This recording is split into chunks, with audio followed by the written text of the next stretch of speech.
కాకపోతే హాస్యాస్పదం ఏమంటే మమ్మల్ని ఒక మాట అన్నారు అధ్యక్ష.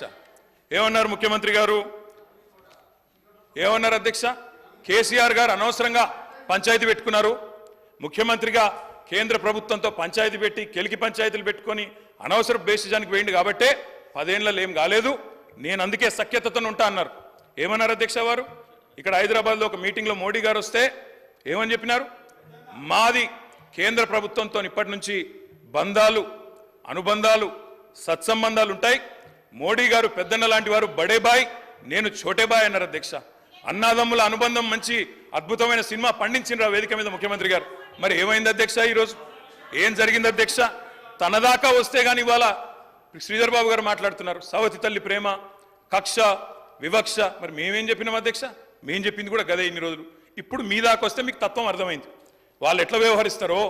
ఎన్నిసార్లు తిరిగినా, ఎక్కే విమానం దిగే విమానం అన్నట్టు 20 సార్లు ఢిల్లీలు దిగినా ఆడ ఏం జరగదన్న విషయం ఇప్పుడు అర్థమైంది మీకు.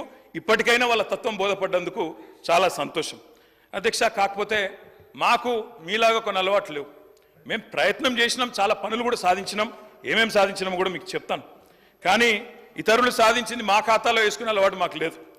కేంద్ర ప్రభుత్వం, ఆనాడు రాష్ట్ర ప్రభుత్వం, మేమందరం కూడా కొట్లాడి ఎలివేటెడ్ కారిడార్లు, రక్షణ శాఖ భూములు, ఇవన్నీ మా ప్రభుత్వ హయాంలో వర్క్ జరిగితే కాగితం మీరున్నప్పుడు వస్తే మేము సాధించినామని గొప్పలు చెప్పుకున్నారు. పర్వాలేదు, ఏం పర్వాలేదు. మేము 30,000 ఉద్యోగాలు ఇస్తే మీరు ఇచ్చినారని చెప్పుకున్నారు, అది కూడా పర్వాలేదు. కానీ ఇప్పటికైనా తత్వం బోధపడిందేమో అని చెప్పి నేను భావిస్తా ఉన్నాను.